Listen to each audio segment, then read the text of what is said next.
I still like the original Xbox.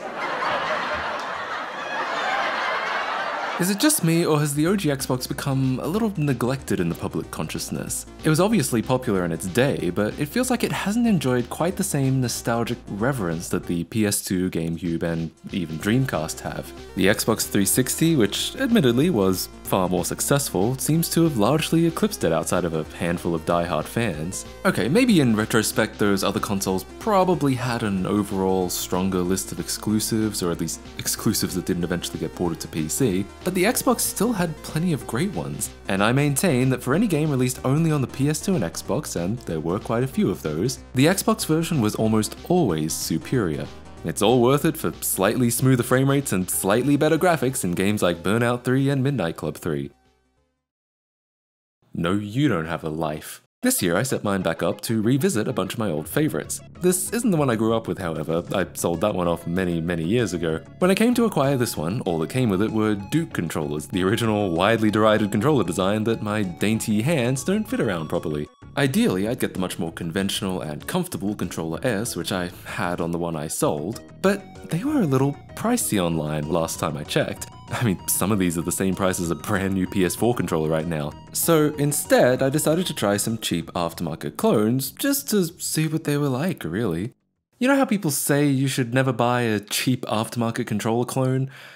You should probably never buy a cheap aftermarket controller clone. Okay, that's a little harsh. These things are fine for what they are, but you can definitely feel the cheapness. The cables are super short, just a meter or 3 feet long. The plastic also feels light, and not in a good way. It feels like you could crush it in your hands if you squeezed hard enough. The analog controls are okay. They're not stiff, but they're somehow a little creaky and imprecise. Anyways, it was enough for me to look for alternatives, and the most obvious one was this, the Xbox 360 controller. I've talked about these before. I have a bunch of them and I use them all the time for PC games and emulators. And occasionally Xbox 360 games. Hello, darkness, smile. Due to the 360's popularity, its controllers are much easier to find around here than the Controller S, and in my opinion, the 360 controller is actually a little bit better. Plus, since the button layout is almost identical, there shouldn't be much confusion about which buttons map to what. So, can it be done? Yes it can, all thanks to the ogx360 by Ryze119. It's a neat little adapter board centered around 1 to 4 Arduinos, depending on how many players you need it to support. You can find some pre-built ones for sale online, but since the project is open source, that means we can build one ourselves. The GitHub repository provides everything we need, starting with these things called Gerbers, a PCB design format that you can send to pretty much any PCB manufacturer and have them produced into boards. Which provider should you choose? Well, so far I've only used one, but I do highly recommend them. It's PCBWay! Full disclosure, they didn't pay me, this is not a sponsored video, but they did reach out to me while I was planning this video and offered to manufacture these boards for free, which of course I really appreciate. I mean, I would have used their services anyway, since I've heard nothing but good things about them from other creators, but they were very gracious in helping me out with this project, so big thanks go out to them. Because as we all know, PCB stands for periphractic? Could be. They arrived very quickly, just within a few days, which for me is unheard of in this era of fighting over toilet paper. And as expected, the boards look pretty great. I think these will work perfectly. Next it was time to order the components. Once again, the GitHub repo lists all the parts we need and even has a link that automatically fills out a cart for you. I ended up ordering 10 PCBs and therefore ordered 10 modules worth of parts. A few days later, those arrived too, and it was time to build. Let's get started. So I want to mention in advance, this is not really a project for beginners. While these surface mount parts provide a neat and compact result, they aren't even slightly easy to work with, and you really should have some experience or practice beforehand before trying to make one of these yourself. Going into it, I felt pretty confident since I'd done a few PS2 mod chips before, which require working with tiny surface mount parts too. But even with that, I definitely was not prepared for just how small these parts were before they were soldered to the board. I mean, just look at them. They'd be so easy to confuse with a speck of dirt or a crumb. Anyways, I got to work, and while the size did make things a little slower at first, I actually did get a rhythm down pretty quickly. Finally it was all built, and I could breathe a sigh of relief. Or at least, so I thought. The ogx360 repo contains a debug firmware that you can flash onto the Arduino to test all the connections on the board, which is pretty handy. But my board didn't pass. It failed test number 1, which is the Arduino attempting to poll that USB microcontroller. No biggie, I thought. I probably just missed some pins on the chip or something, so I reflowed it and also the components surrounding it. But unfortunately, there was no change. Interesting.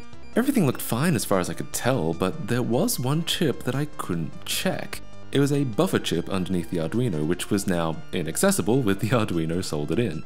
At this point, I didn't really want to go to the effort of desoldering the Arduino with my measly solder braid just on a hunch, so I decided, with my many spares, to just try building another one, this time socketing the Arduino so that I wouldn't have that problem again. Interestingly enough, I got the same exact error, indicating I probably made the same mistake. I tried reflowing everything, including the buffer chip since it was now accessible, but still no change. Clearly, my lack of experience with surface mount components was showing, so I ended up getting in touch with Ryzy119 himself, who very graciously sent me a list of components to check, and with the help of the schematic and a multimeter to check continuity, I finally found the problem. So, guess what? It was that buffer chip all along. Yeah, despite thinking I'd reflowed it, I guess the solder never actually got in there because a few pins were just completely disconnected. In my defense, the socket did make reflowing a little challenging. Of course, I'm glad it's there so I could check the chip at all. But yeah, my bad. The good news is, with those pins reflowed properly, the test now passed 100%. My guess is if I could get to that chip on the first build, it'd probably be exactly the same issue, but that's okay, let's go ahead with this one. It was time to test it on the Xbox, which I've of course soft-modded, so it'll be booting into XBMC.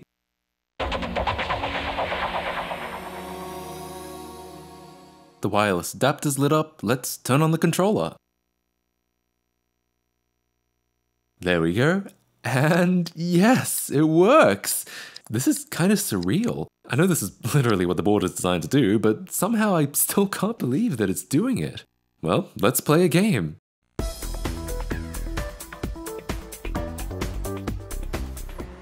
Oh my god. This is amazing. Immediately, playing these games with the 360 controller just feels so much better than the generics I was using before. It's like some kind of spiritual awakening, it's so good. Or I guess the clones were just that bad. While revisiting my old favorite games this year, I've actually been trying to 100% Burnout 3, and as you can see, I've gotten pretty close. But looking back, I almost can't believe that I got so far with the generic clone controls when I could have been using this whole time. Rest assured, the remaining 1% will be done exclusively on the 360 controller. All hands, report to battle station. So by the time of this video, I've been testing it for about a week or so, and so far, it's been absolutely perfect. I haven't had any problems with it.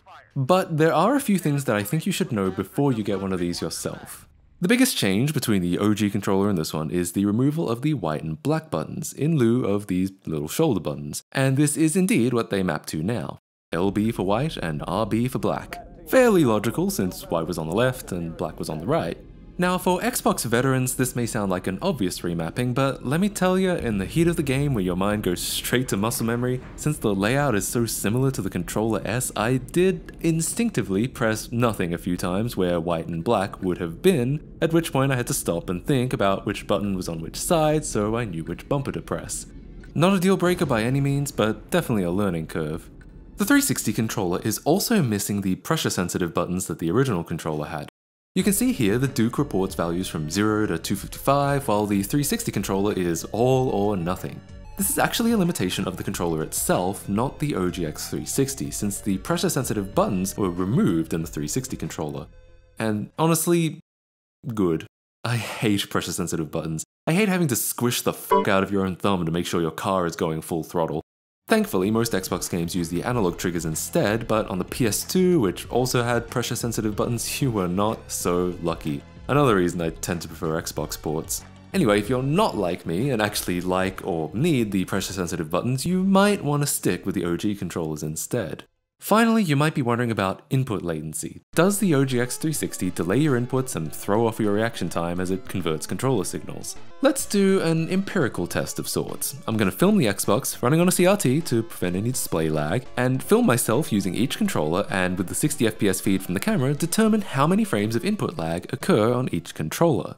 I'm pressing the start button since it's one of the few buttons that isn't pressure sensitive, so I think the results will be more reliable. If I slow it down, you can see the number of 60 FPS frames between when I press the start button and when the text lights up is exactly 5. Now, 5 frames may seem like a fair bit, but that doesn't really matter here. That could be for a multitude of reasons. All we really want to know is if the ogx360 has any more latency than the OG. Here's the ogx360.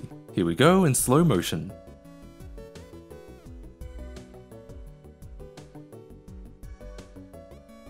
They're the same picture. I'm pleased to report the ogx360 doesn't appear to add a single frame of lag, still getting the same 5 frames of latency. I'm sure scientifically you could determine exactly how many milliseconds or microseconds it takes for the signal to convert through the Arduino and whatnot, but as far as I'm concerned that doesn't really matter. As long as the latency is less than 1 frame, it should make no noticeable difference to gameplay. So honestly, I couldn't be happier with this, and Risey119 deserves a big shout out for making it and helping my dumbass out. So what do you do if you want to get one of these yourself? Well, for $70 US, you can buy a pre-built one from Chimeric Systems, complete with all 4 Arduinos and 4 micro USB to Xbox cables, all in a nice little case. I also saw similar listings on eBay for about the same sort of price. Buying a pre-built one is obviously the easiest thing to do, though it also costs the most money. If you want to save your money, or just want the experience of building one yourself, you can of course do that too. And Risey119 has recently been working on making this build process easier as well. There's the ogx360 T4 project, which is based on a device called the Teensy 4.1. The Teensy is more expensive than the Arduinos and the parts for the original, but since it already has a USB controller on board, it requires very little soldering, making it significantly easier to build. As of this video, the T4 doesn't yet support more than one controller, but Risey119 told me that he plans on re-implementing it later on, and it should work perfectly if you just need the one controller. So if you're looking for an easy build and don't mind paying a little bit more than you would if you were building the original, and don't mind just using one controller for now and waiting till the rest get added later, this would definitely be something worth checking out. Now, if you're looking to build the original version I showed here, Risey119 also plans to simplify it too, replacing some of the harder parts to solder like this oscillator crystal whose connection points are underneath it.